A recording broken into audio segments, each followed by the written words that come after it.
आज की इस वीडियो में हम बात करेंगे क्लास 12th की हिस्ट्री और इसके इंपॉर्टेंट क्वेश्चन स्टार्ट कर रहे हैं हम। और ये हमारी एपिसोड सीरीज का पहला वीडियो है हिस्ट्री का। टर्म 1 के लिए हम यहाँ पे तैयारी कर रहे हैं। देखिए ये पूरी एपिसोड सीरीज आएगी, चाहे इसमें 10 वीडियो है चाहे 20 है, जितनी भी वीडियो है आपको सारी वीडियो ध्यान से देखनी है, क्योंकि यहाँ से कई सारे क्वेश्चन जो है आपको पेपर में देखने को मिलेंगे। इंपॉर्टेंट क्वेश्चन जो है वो यहाँ पे डिस्कस कर रहे हैं हम। तो चलिए वीडियो को स्टार्ट करते हैं। वीडियो को बहुत ध्यान से देखिए। देखिए अगर आपको कोई डाउट हो, कोई दिक्कत हो, तो आप मुझे मैसेज कर सकते हैं इंस्टाग्राम पे। मेरा नाम है सत्येंद्र प्रताप और आज की इस वीडियो में मैं आपको क्लास 12th की हिस्ट्री कराने वाला हूँ, इंपॉर्टेंट क्वेश्चन। तो चलिए स्टार्ट करते हैं। आपको पता है कि आपके जो टर्म 1 का जो पेपर होगा उसमें एमसीक्यू टाइप के क्वेश्चन आएंगे। तो चलिए स्टार्ट करते हैं एमसीक्यू क्वेश्चन की प्रैक्टिस। पहला क्वेश्चन आपके सामने है कि हड़प्पा सभ्यता की सबसे विशिष्ट पुरावस्तु किसे माना जाता है। देखिए बहुत सारी चीजें मिली हैं वहां पे हड़प्पा सभ्यता में। आपने मन के ईंटे, ठीक है, बाट वगैरह मिले थे वहां पे, मुहरें मिली थी, मूर्तियां मिली थी, कई सारी चीजें मिली थी। तो एक ऐसी पुरावस्तु है जिसको विशिष्ट माना गया है, तो वो क्या है? ऑप्शन में है मुहर, बाट, मन के, या इनमें से कोई नहीं। तो देखिए जो हड़प्पाई मुहर है ना, इसको विशिष्ट माना गया है। और ये किस पत्थर से बनती थी? तो ये सेलखड़ी नामक पत्थर से बनती थी। और ये जो मुहर थी, मुहर को अगर आप देखोगे तो उसमें आपको कुछ चित्र दिखाई देंगे, ठीक है। उसमें जानवरों के चित्र मिले हैं मुहर में, जानवर के चित्र, और एक लिपि है, उस लिपि में कुछ उकेरा हुआ मिला है, यानी कुछ लिखा हुआ मिला है। हालांकि उस लिपि को आज तक पढ़ा नहीं गया है, लेकिन चित्र वगैरह देख के समझ में आ जाएगा कि क्या क्या चीजें उसमें दिखती हैं, ठीक है। तो ये आपको समझ में आ गया, आंसर आपका ए हो जाएगा यहाँ पे। अगला क्वेश्चन आपके सामने है कि बाजरे के दाने डैश से मिले थे। अब देखिए पेपर में आपके आया हुआ था, जैसे नहरों के अवशेष कहाँ से मिले थे, जुते हुए खेत कहाँ पे मिले, ऐसे क्वेश्चन आपके पेपर में आते हैं। तो बाजरे के दाने के साक्ष्य यानी सबूत कहाँ से मिले? ऑप्शन में है कालीबंगन और मांडा, ठीक है। कालीबंगा कहाँ पे था? राजस्थान में था। और मांडा जो है, मांडा कश्मीर। और मोहनजोदारो आप जानते हैं, ये आपको पाकिस्तान में, वर्तमान में पाकिस्तान में है। और ऑप्शन है लास्ट गुजरात, ठीक है। तो आंसर आपको क्या है? आंसर भी आपका गुजरात है। गुजरात में बाजरे के दाने के साक्ष्य मिले थे। तो ये इंपॉर्टेंट भी है और आपको याद रखना है, पेपर में आ सकता है। अगला क्वेश्चन आपके सामने है कि प्राचीन वनस्पति के अध्ययन के विशेषज्ञ कौन होते हैं? कौन होते थे या होते हैं? तो देखिए ऑप्शन में है पुरातत्वविद। देखिए पुरातत्वविद जो होते हैं ये वनस्पति से रिलेटेड इनका कोई काम नहीं होता, ठीक है। तो ये आपका ऑप्शन बिल्कुल कट हो जाएगा। और जो पूरा प्राणी विज्ञानी होते हैं उनके जानवरों से रिलेटेड होता है। तो यहाँ देखिए, यहाँ वनस्पति यानी पेड़ पौधों की बात चल रही है, तो ये भी ऑप्शन कट हो जाएगा। अब आपके सामने एक ऑप्शन बच जाता है पुरा वनस्पतिज्ञ। तो ये आपका आंसर जो है ये बिल्कुल सही हो जाएगा, करेक्ट हो जाएगा, यानी बी ऑप्शन जो है आपका यहाँ पे ठीक हो जाएगा। अगला क्वेश्चन है कि मिट्टी के हल के प्रतिरूप डैश से मिले। आपको पता है कि हड़प्पाई लोग जो थे वो खेती करते थे, खेती के लिए वो हलों का प्रयोग करते थे, ठीक है।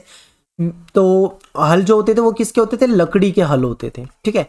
तो उसी हल का एक प्रतिरूप, प्रतिरूप आप मॉडल समझ लीजिए, जैसे खिलौने टाइप के मिले हैं, तो मिट्टी के हल के प्रतिरूप मिले हैं, ठीक है। किसके हल?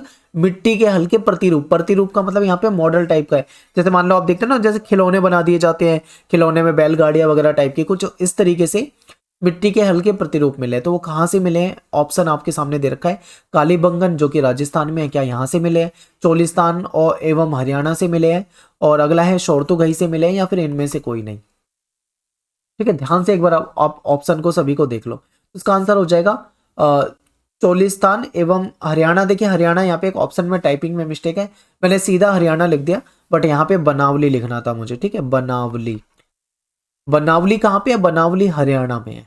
तो समझ लीजिए आप, क्लियर, आपको इतना समझ में आ जाएगा। तो ये आपका आंसर सही हो जाएगा। बहुत इंपॉर्टेंट है, याद रखना, बिल्कुल पेपर में आ सकता है। अगला क्वेश्चन आपसे ये पूछा जाएगा कि जुते हुए खेत के प्रमाण डैश से प्राप्त हुए। ये आपके पेपर में आ सकता है, बहुत ज्यादा इंपॉर्टेंट है।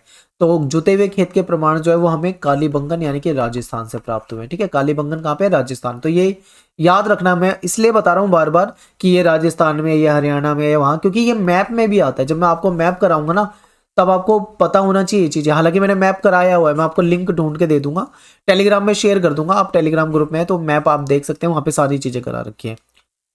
नेक्स्ट आपके सामने क्वेश्चन कि मोहनजोदड़ो में कुओं की संख्या कितनी थी। ये पेपर में आया हुआ है, ये कई बार रिपीटेड क्वेश्चन है और मोस्ट इंपोर्टेंट क्वेश्चन है। तो लगभग अप्रोक्स में 700 के करीब कुएं खोजे गए हैं, यानी कि 700 के करीब कुएं थे, ठीक है। तो ये इंपॉर्टेंट है, याद रखिए। अब एक क्वेश्चन है जिसका आंसर आप मुझे बताएंगे कमेंट में। पहले आपको अपना नेम लिखना है, उसके बाद जो इसका सही आंसर है कि भारतीय पुरातत्व के जनक कौन थे, जो आपको सही आंसर लिखता हो आप इसका आंसर कमेंट में लिख दीजिए, ठीक है। अब अगला क्वेश्चन आपके सामने है, ध्यान से देखिए, ये आपके पेपर में आया हुआ था प्री बोर्ड में, और शायद ये इवनिंग शिफ्ट का क्वेश्चन था, तो चलिए देखते हैं। हड़प्पाई लिपि एक रहस्यमयी लिपि है। रहस्यमयी लिपि क्यों कहते हैं? क्योंकि जो हड़प्पा की लिपि है इसको आज तक पढ़ा नहीं गया है, इसीलिए इसको रहस्यमयी लिपि कहा जाता है, ठीक है। और यह लिपि आज तक पढ़ी नहीं जा सकी है। तो हमारा जो कथन है वो बिल्कुल सही है। कारण को चेक करते हैं, कारण भी बिल्कुल सही है। क्या कारण कथन को एक्सप्लेन कर रहा है? यस, ये इसको एक्सप्लेन भी कर रहा है, ठीक है। यानी लिपि की ही बात यहाँ पे चल रही है।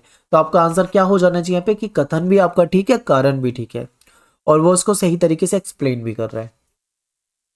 अगला देखिए, कथन और कारण का ही क्वेश्चन है। हड़प्पा सभ्यता का व्यापार बाहरी देशों से भी होता था। आपने पढ़ा होगा, आई थिंक आपको याद हो, ओमान से तांबा वगैरह आता था, तो आपको पता लग जाएगा कि भाई व्यापार तो बाहर से भी होता था। तो यानी आपका ये जो कथन है वो बिल्कुल ठीक है, परफेक्ट, बिल्कुल। अब चलते हैं हम कारण को देखते हैं। कारण कह रहा है कि हड़प्पा की जल निकास प्रणाली इसकी अनूठी विशेषता है। क्या ये सही है स्टेटमेंट? ये भी आपकी सही है, यानी कथन भी ठीक है, कारण भी ठीक है। अब हम चेक करेंगे क्या ये जो कारण है ये कथन को एक्सप्लेन कर रहा है। तो देखिए, एक्सप्लेन बिल्कुल भी नहीं कर रहा। क्यों? क्योंकि ऊपर जो कथन दे रखा है इसमें तो बात चल रही है व्यापार की, यानी कि व्यापार से रिलेटेड बात चल रही है, जो कि ठीक है। लेकिन यहाँ पे बात चल रही है जल निकास प्रणाली की। क्या इन दोनों चीजों का आपस में कोई मेल है? यहाँ पे ये एक्सप्लेन एक दूसरे को कर रहे हैं? बिल्कुल नहीं कर रहे, ठीक है। तो हमारा आंसर क्या हो जाएगा? बी। कथन और कारण दोनों सही है, यानी कथन भी ठीक है, कारण भी सही है, लेकिन जो कारण है वो कथन की व्याख्या नहीं कर रहा, ठीक है। तो सही व्याख्या नहीं है, तो ये आपका आंसर हो जाएगा बी। अगला आपके सामने क्वेश्चन है और ये है पैसेज।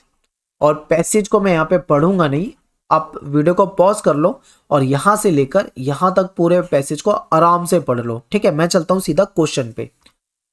पहला क्वेश्चन आपके सामने है कि हड़प्पा सभ्यता की सबसे अनूठी विशेषता उसकी डैश प्रणाली थी।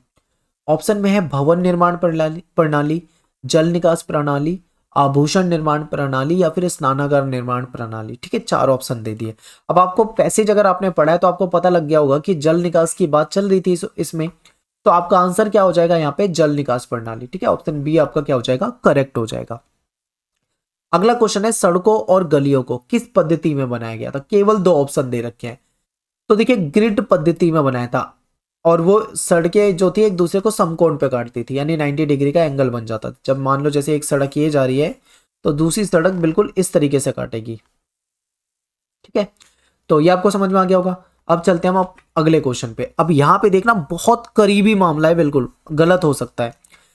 क्वेश्चन ये कह रहा है कि हड़प्पा के शहरों को देखने से प्रतीत होता है कि क्या, आगे देखो ऑप्शन को, कि पहले गलियों के साथ नालियों को बनाया गया, फिर अगल बगल में आवास का निर्माण किया गया।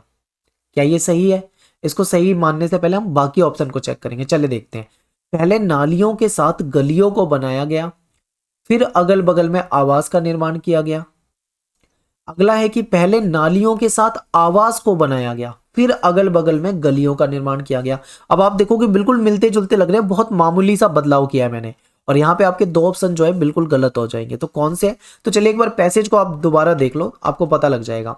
यहाँ पे आपसे क्या कहा जा रहा है कि पहले नालियों के साथ गलियों को बनाया गया, ठीक है। पहले नालियों के साथ गलियों को, पहले नाली फिर गलियां। तो अब देखो ऑप्शन में, पहले नालियों के साथ गलियों को बनाया गया, फिर अगल बगल आवास का निर्माण किया, यानी कि जो बी ऑप्शन है आपका, सेकंड ऑप्शन जो है वो आपका सही हो जाएगा। बाकी देखो बिल्कुल करीबी है, लेकिन ये गलत है, ठीक है। तो यही आपको पहचानना था। तो इस तरीके से हमने करे हैं इंपॉर्टेंट क्वेश्चन। अब एक लास्ट क्वेश्चन आप इमेज वाला देख लो, क्योंकि देखो आपके पेपर में इमेज भी आएगी एक नंबर में। एक क्वेश्चन आप, एक दो क्वेश्चन आपके सामने पैसेज के भी आने हैं, कथन कारण के भी क्वेश्चन आने हैं, एमसीक्यू के भी क्वेश्चन आने हैं, मैप भी आना है। तो मैं आपको एपिसोड में कोशिश करूंगा कि हर तरह के क्वेश्चन कराऊं, ताकि आपको समझ में आता जाए। जब हमारे एपिसोड बढ़ते जाएंगे आगे, तो आपके कई तरह के मैप भी होते जाएंगे, कई तरह के क्वेश्चन भी होते जाएंगे, ठीक है। तो देखिए, ये एक बर्तन है, ध्यान से अगर आप देख पा रहे हैं, ठीक है। तो ये एक हड़प्पाई मर्तबान है, हड़प्पाई बर्तन है, ठीक है। और ये कहां से मिला था? ये मिला था ओमान से, यानी ये ओमान में मिला था। तो ये जो हड़प्पा का बर्तन ओमान में मिला, तो इसका मतलब क्या है, कहीं ना कहीं यहाँ के लोग वहां जाते होंगे या व्यापार वगैरह होता होगा, तभी तो यहाँ की वस्तु वहां पहुंच गई। तो ये भी एक साक्ष्य है। और मान लो अगर पेपर में आपके सीधा सीधा ये पूछ ले कि भाई ये क्या है बताओ, तो आप बोलोगे ये हड़प्पाई मर्तबान है। क्या बोलोगे? हड़प्पाई मर्तबान है। आपको ये ऑप्शन में सिलेक्ट करना होगा। तो ये इंपॉर्टेंट है आपके सामने, ठीक है। तो ये चीजें क्या करनी है, आपको बिल्कुल दिमाग में बिठाते हुए चलना है। जो जो मैं आपको यहाँ पे करा रहा हूँ एकदम आपके दिमाग में बैठी होनी चाहिए। और मिलते हैं आपसे नेक्स्ट वीडियो में। आप हमारी ऐप को जरूर डाउनलोड कर लो, क्योंकि उसमें जो डेली क्विज वाला ऑप्शन है, डेली क्विज वाला, उसके लिए हम काम कर रहे हैं। और अभी हमें 1-2 दिन लगेंगे, उसमें हम क्विज डालना शुरू कर देंगे और काफ़ी ज़्यादा क्वेश्चन डालने के का प्रयास करेंगे। तो आप वहाँ पे फ्री में जाकर डेली क्विज वाले ऑप्शन में आप क्विज दे सकते हैं, टेस्ट दे सकते हैं और अपने स्कोर को चेक कर सकते हैं, ठीक है। तो जब उसमें टेस्ट डाल दिया जाएगा तो आपको टेलीग्राम में इन्फॉर्म कर दिया जाएगा। हो सकता है 2 दिन में 3 दिन में आपके टेस्ट डालने स्टार्ट कर दिया जाए। तो मिलते हैं फिर आपसे अगले वीडियो में। थैंक्स फॉर वॉचिंग सभी को। जय हिंद, जय भारत।